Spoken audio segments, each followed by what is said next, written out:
오늘은 임금이 하사하는 칼, 바로 사인검에 대한 이야기를 해보겠습니다.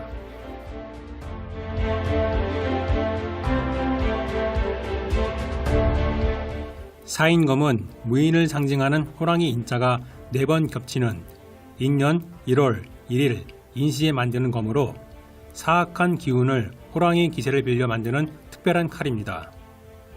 왕실을 상징하는 인장이 새겨져 있어 칼 자체가 왕의 명령, 즉 절대적인 권위를 상징한다 해도 과언이 아닙니다.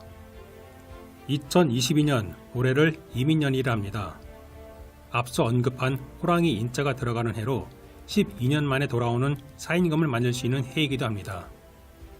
올해는 특히 검은 호랑이 해로 불리죠.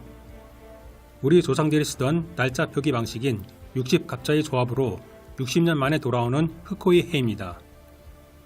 사인검은 호신이나 무기로 만들어진 칼이 아닌 주술적인 목적이 담긴 벽사의 검입니다.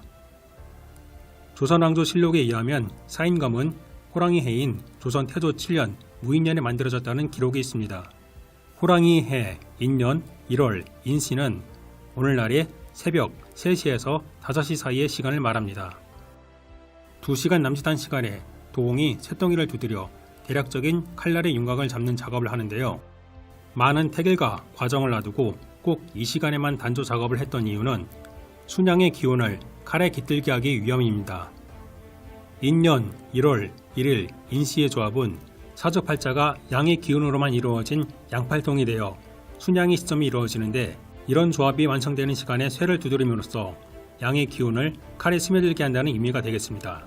조선시대 민간에서 만들어지는 검은 당시 송아지 한 마리의 가치와 맞먹었다고 합니다. 지금의 속값 시세와는 비교가 되지 않는 훨씬 큰 가치라 할 수 있습니다. 민가의 칼이 이 정도 고가였다면 금과 비철, 어피, 정교한 장식이 담긴 사인검의 가치는 그야말로 상상 초월이겠죠. 실제로 2017년 KBS에서 방송된 진품 명품에서는 대한제국 당시 고종 황제가 선교사 호러스 그랜트 언더우드에게 하사한 사인검이 등장하는데, 그의 증손자 원득한 박사가 감정을 의뢰한 결과 무려 3억 원으로 책정됐다고 합니다. 나라가 어려울 때는 사인검 제작을 중단하기도 했습니다.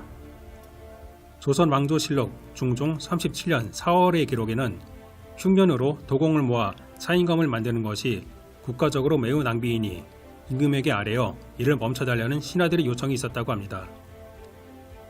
현재 국내에 남아있는 사인검은 국립박물관을 비롯해 민간에서 운영하는 갤러리와 수장고에 단 몇 점만이 남아있는 것으로 알려져 있습니다.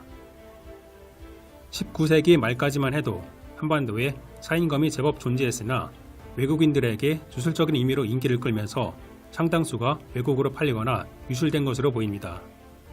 오늘날의 사인검은 드라마나 영화, 게임 속 무기로 등장하며 존재감을 나타내고 있는데요. 호랑이 기운을 담은 사인검이 2022년 코로나 같은 사악한 기세를 몰아내고 한민족의 기운이 세계로 뻗어나가는 활기찬 해가 되길 기원해 보겠습니다. 중도일보가 알려드리는 우리나라 전통 칼에 대한 이야기, 다음에도 재미있는 칼 이야기로 찾아뵙겠습니다.